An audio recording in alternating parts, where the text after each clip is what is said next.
just want to thank God for an opportunity to come out and give our testimony. At this time, I want to call my wife up to read my testimony.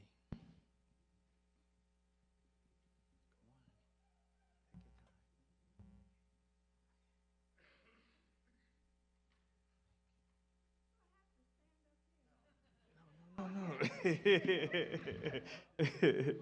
No, you don't have to stand up here, honey.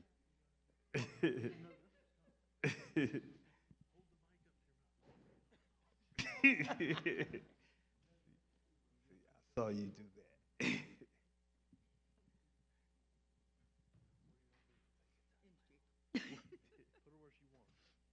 Put her where you want her. Right here is good. Thank you. Do I really have to talk in the mic? Can you all hear me? Hear me? Okay. Because I'm more nervous than he is. Thank you. Oh, okay. One of the things that I first want to do is to give honor to God and all of the clerk, give honor to God and all of the clergy in the house, friends and visitors. It's kind of difficult to give somebody else's story. I've known this man since, oh gosh, since elementary school. And I'm going to try not to be too graphic. Well, you got to hold the button? Okay. I titled it Sheely's Talk because I have to make sure that I don't include myself. This is supposed to be about him and the Lord, not me per se. My life was in shambles. I was involved with gangs. This includes drugs and booze, lying, cheating, and jail, along with prison. But I had a praying mother and godmother who took the time to cover me. After years of being exploited by others, one day in my room, I asked God if he was going to save me. You see, I knew God. My parents were in church, and it was one of the things that was, if you didn't go to church, you couldn't stay in the house.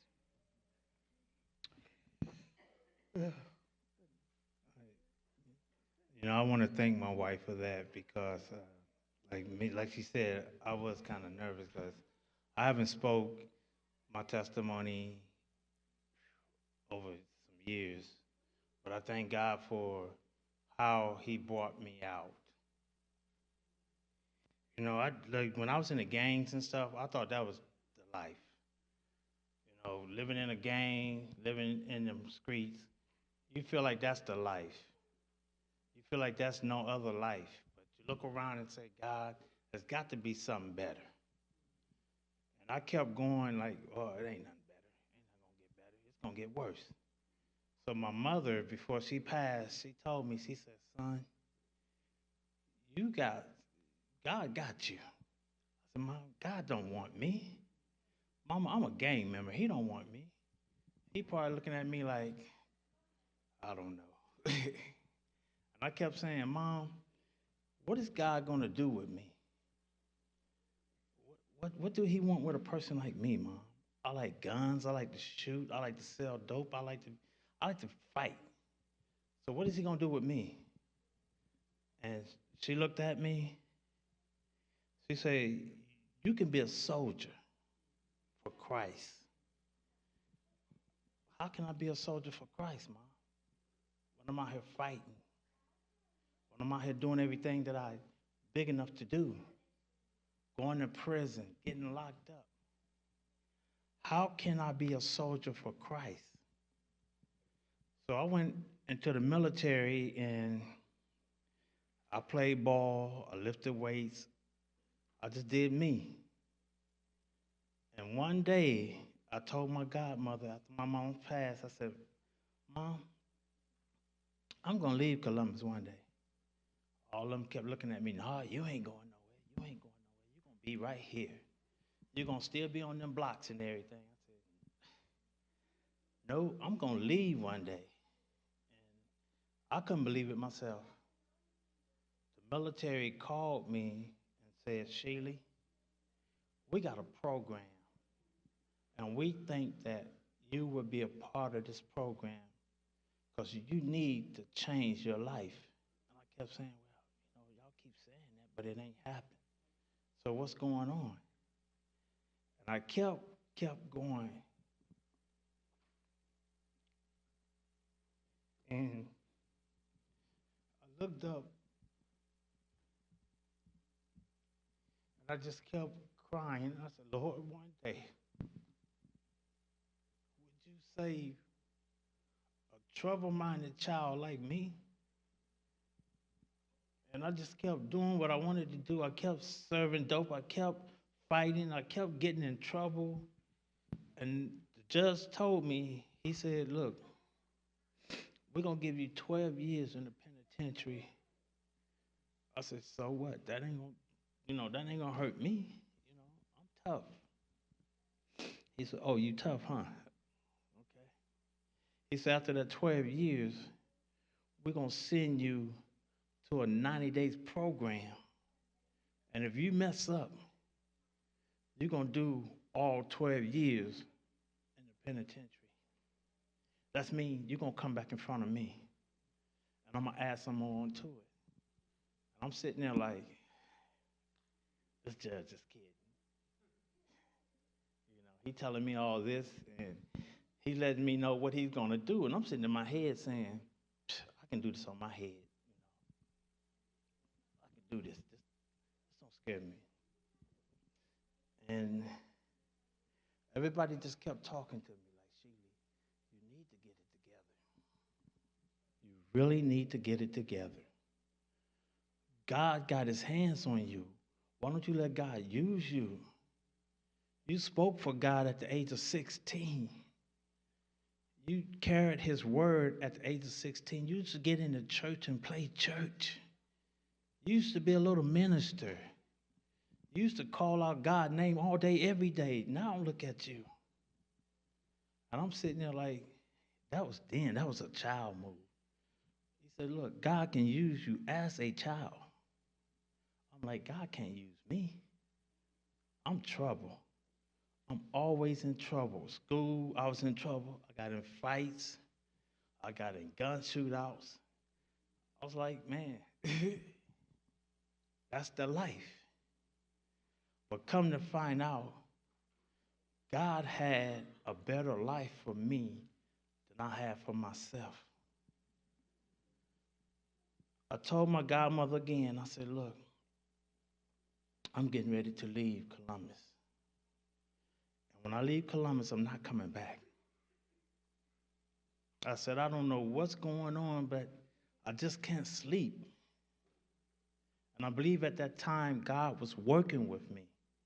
And he kept just showing me things. And I kept going like, they keep saying being a soldier. I was a soldier in the Marines. Now they're talking about being a soldier for Christ. And I just kept going. And I called my mother. I said, Mom, you wanted me to go to that program. I'm here. And I went in my room and I told God, I said, look, you brought me here. What are you going to do with me? Are you going to save me? Are you going to fill me with the Holy Ghost? Am I going to be able to be a soldier for you? Because everybody kept telling me about being a soldier. So, Lord, can I be that soldier for you? And he made me that soldier. And I tell you, my life has been better than I ever thought it would be. Talking to parents each and every game and talking to family and friends is different. It's so different. And I thought me and my wife would never get married because I kept telling her when we was young we was gonna get married. She's gonna be my wife. And I was sitting in my house on Jefferson Avenue, and I'll never forget this. She called me, and it was a shocking. I said, "Can I pray for you?" And she said, "I never had no one that I went with to pray for me." And I said a prayer for my wife, and I asked her when she came to the hospital to see me, I said, "Will you marry me?" And she looked at me. I said, "No, I'm serious. Will you marry me? Will you be my wife?" And she said, "Yes." But at the time, it was a girl that was from the army that I was getting ready to put out because she didn't want to go to church no more. She didn't want to do nothing else but run. And my wife was like, "Is she there?" I said, "Yeah, she's here, but she's leaving tomorrow." She said, "What?" I said, "She's leaving tomorrow because I want to be in church. I want somebody in church. I don't want nobody running back and forth." And that morning, my wife thought I was playing, but I got up and I told that girl, "Get out. It's time for you to go. I don't want no girlfriend. I want a wife." And I got on my knees and I asked God, I said, "Lord, give me a wife. Give me someone that I can understand and they can understand me. Because, Lord, I know you got something for me to do. So I need someone in my corner." And He gave me my wife.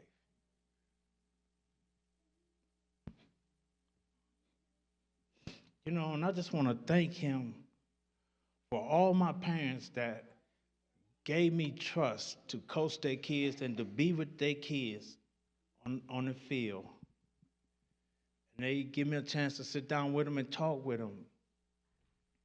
I just want to tell everybody, no matter what you're going through, when you give your heart to God, give Him all of you. Don't give Him half of you. Give Him the whole body. Just remember when Jesus was on that cross, He gave His whole self for us. Why can't we give our whole self for Christ? And I just want to say, I thank my sister for asking me to come and speak tonight. Yes, I'm nervous. I don't know what to say, but I know God will answer prayer.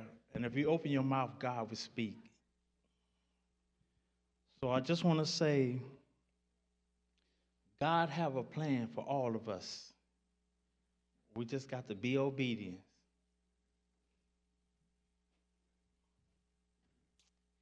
Thank y'all.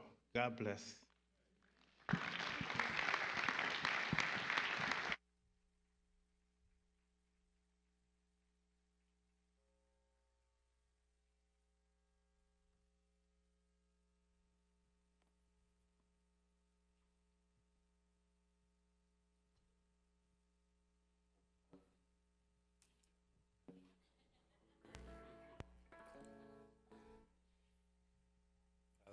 Let's worship together again.